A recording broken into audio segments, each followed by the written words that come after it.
ऐसा क्यों होता है कि कोई कंपनी का स्टॉक 2 रुपए के ऊपर ट्रेड करता है और कोई कंपनी का स्टॉक 20,000 रुपए के ऊपर ट्रेड करता है।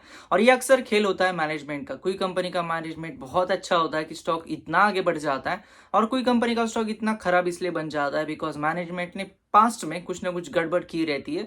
आज के इस वीडियो में एज ए इन्वेस्टर आप मैनेजमेंट को किस तरीके से जज कर पाओगे, और जो हमेशा लोग कहते हैं कि अच्छा मैनेजमेंट, उस अच्छे मैनेजमेंट को आप किस तरीके से पहचान पाओगे, इसके बारे में डिटेल में बात करेंगे। मैनेजमेंट के बारे में 2-3 जो रेड फ्लैग्स हैं इनके बारे में भी बात करेंगे, और एक अच्छा मैनेजमेंट आप किस तरीके से ढूंढ सकते हो, इसमें क्या ट्रिक्स होती है, कौन कौन से पैरामीटर्स होते हैं, इसके बारे में डिटेल में बात करेंगे। वीडियो को मैं स्टार्ट करूँ उससे पहले चैनल के ऊपर आप पहली बार आए और मुझे पहली बार देख रहे हो तो मेक श्योर कीजिए चैनल को आप सब्सक्राइब करो।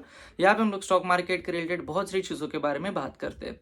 कोई भी मैनेजमेंट को जज करने से पहले एक चीज हमेशा ध्यान रखो दोस्तों, पास्ट को देखना काफी इंपॉर्टेंट होता है। लोग अक्सर पास्ट को नजरअंदाज कर देते हैं, फिर लोगों को लगने लगता है हाँ ये स्टॉक हर रोज 20% अपर सर्किट लगा रहा है, काफी अच्छा स्टॉक है, जो हुआ है वो पास्ट में हुआ, क्या ही फर्क पड़ता है। लेकिन पास्ट काफी इंपॉर्टेंट होता है।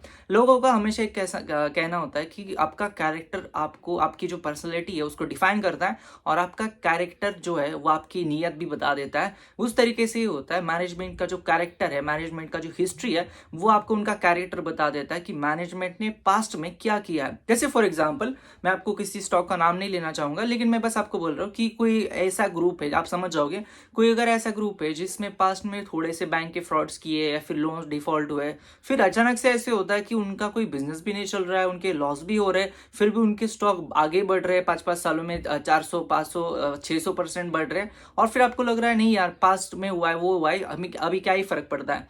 लेकिन अक्सर ऐसा होता है दोस्तों कि स्टॉक को मैनिपुलेट करने की भी कोशिश मैनेजमेंट की तरफ से की जा सकती है, और उस टाइम पे स्टॉक अक्सर काफी ज्यादा रनअप भी लगाते हैं। ये स्पेशली चीज कुछ स्टॉक्स में होती है जिन स्टॉक्स में स्टॉक की वैल्यू बहुत कम होती है, 40, 50, 60 रुपए के आसपास जो स्टॉक्स होते हैं, जिसे सो कॉल्ड फाइनेंशियल वर्ल्ड में पेनी स्टॉक बोला जाता है। यहीं से स्टॉक्स में अक्सर ऐसा मैनिपुलेशन होने के ज्यादा चांस होते हैं, बिकॉज यहाँ पे वॉल्यूम्स ज्यादा आ सकते हैं, और फिर कम प्राइस के ऊपर अगर आप ज्यादा वॉल्यूम्स डालोगे तो अक्सर उसमें काफी ज्यादा ऊंची छलांगे आ जाती है। तो रिटेल इन्वेस्टर क्या होता है ना, वो तो हमेशा रिटर्न ही दिखता है, पास्ट में कितने रिटर्न बने वो दिखता है। अगर पास्ट में उस कंपनी के स्टॉक ने अगर 2000% रिटर्न दिए तो उसको लगता है आने वाले दिनों में भी 2000% ही रिटर्न बनेंगे, और उस चक्कर में कहीं ना कहीं वो गलत स्टॉक में फंस जाता है। तो सबसे पहला जो पैरामीटर है वो कंपनी का हिस्ट्री, कंपनी का मैनेजमेंट के ऊपर अगर 1% भी अगर आपको डाउट आ रहा है, या फिर 1% भी कोई ऐसा इंसिडेंट था जहां पे कंपनी का मैनेजमेंट थोड़ा सा हिलसा गया था,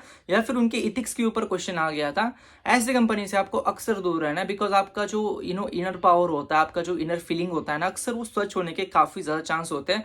और कोई भी कंपनी का अगर आप जज करोगे ना तो लगता है यार इस मैनेजमेंट ने पास में कुछ ना कुछ गड़बड़ की है, और अभी हम इसके ऊपर ट्रस्ट करें ना करें। अगर आपको 50-50 भी हो रहा है, दूर रहो, बिकॉज स्टॉक मार्केट में 5,000 से भी ज्यादा स्टॉक्स हैं। आपके पास इतने सारे बफे हैं, इतने सारे प्लेट सिखाने के लिए, जरूरी नहीं आपको किसी भी चीज में कॉम्प्रोमाइज करने पड़े। और अगर कोई कंपनी का इथिक्स में अगर आपको कॉम्प्रोमाइज करना पड़ रहा है, उनके कैरेक्टर के ऊपर, मैनेजमेंट की हिस्ट्री के ऊपर अगर आपको कॉम्प्रोमाइज करना पड़ रहा है, तो अक्सर आप गलत स्टॉक में फंसने के काफी ज्यादा चांस होते हैं।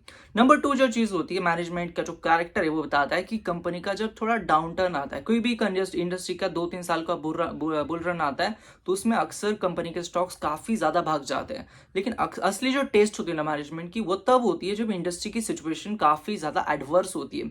उन एडवर्स सिचुएशन में कंपनी ने किस तरीके से बिहेव किया था, मैनेजमेंट में किस तरीके से डिसीजंस लिए थे, ये उस कंपनी का कैरेक्टर आपको बता देता है। जैसे मैं आपको फॉर एग्जांपल बताता हूँ, पिछले 2-3 सालों से ईएमएस सेक्टर में काफी ज्यादा कंपनीज है जो काफी बड़ी तरीके से रनअप लगा चुकी है। अंबर हो गया, पीजी हो गया, डिक्सन हो गया।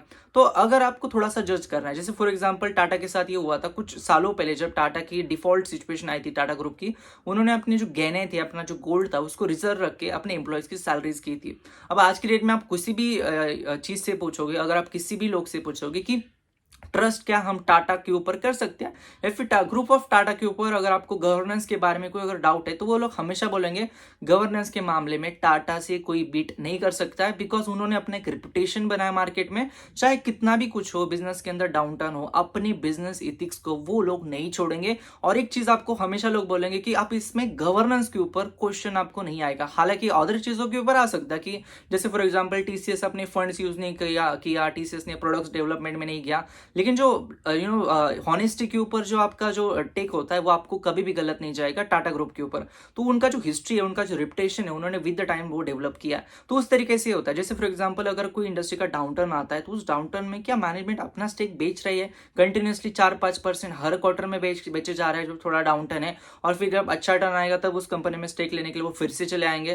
क्या इस तरीके से मैनेजमेंट है? क्या वो मैनेजमेंट अपनी शेयर होल्डर के बारे में सोचता है? क्या शेयर होल्डर को वो बोनस शेयर देना चाहता है? क्या डिविडेंड देना चाहता है? और जितना भी प्रॉफिट हो रहा है उस प्रॉफिट को किस तरीके से इस्तेमाल कर रहा है, बिजनेस के अंदर डाल रहा है या फिर अपने शेयर होल्डर के प्रॉफिट के लिए उस पैसों को यूज कर रहा है? वो सारी चीजें आपको बता देती है कि आपका मैनेजमेंट आपके बारे में क्या सोचता है। बिकॉज आप जिसकी भी कंपनी में इन्वेस्ट कर रहे हो, आप भी चाहोगे उस कंपनी ने मेरा भी ख्याल रखना चाहिए, अपने प्रॉफिट्स भी जनरेट करने चाहिए। अगर कंपनी सिर्फ प्रॉफिट बना रही है लेकिन डिविडेंड नहीं दे रही है, बोनस नहीं दे रही है, नहीं कोई नए कामों में इन्वेस्ट नहीं कर रही है, तो फिर वो पैसा जा रहा है। उस सब चीजों के बारे में भी आपको जानना चाहिए। और अगर ये सारी चीजें मिला जुला के आपको लग रहा है कि नहीं यार, कंपनी का मैनेजमेंट जो है वो शेयर होल्डर के बारे में पूछता है, हिस्ट्री काफी अच्छी है, और कहीं ना कहीं बोनस शेयर देने की वो चाह रखते हैं, डिविडेंड देने की चाह रखते हैं, और अगर ये दोनों भी नहीं दे रहे तो नए बिजनेस में वो बनाना चाहते हैं, नए बिजनेस बनाना चाहते हैं, कोई अदर वर्टिकल्स में वो इन्वेस्ट करना चाहते हैं। जैसे for example ITC was a cigarette stock, फिर उन्होंने बाद में थोड़ा सा आईटीसी होटल्स में इन्वेस्ट किया,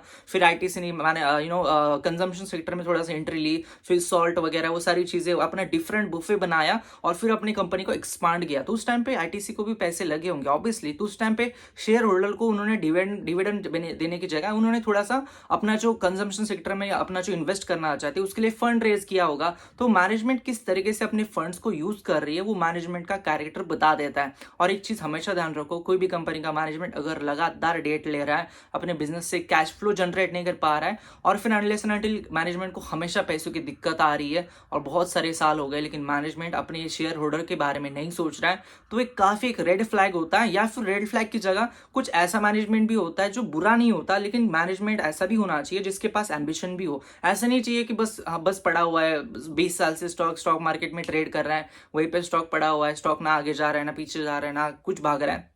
ऐसे मैनेजमेंट में अगर आप इन्वेस्ट करोगे तो आपका भी कुछ फायदा नहीं होगा। तो उस सारी चीजों को मिला जुला के आपको मैनेजमेंट को थोड़ा जज करना चाहिए। हालांकि ये जो टॉपिक है ये काफी लंबा है, इसके बारे में अगर कोई अदर पॉइंट है ये भी आप मुझे कमेंट बॉक्स में बता सकते हो, जिसके बारे में आने वाले दिनों में हम जरूर डिस्कशन करना चाहेंगे। लेकिन आज के लिए यही वीडियो में बात करने वाला था कि किस तरीके से मैनेजमेंट को आप जज कर सकते हो। ये था आज का वीडियो। कमेंट करो, उससे पहले चैनल को सब्सक्राइब कर देना, वीडियो को लाइक कर देना। धन्यवाद दोस्तों ये वीडियो देखने के लिए, धन्यवाद।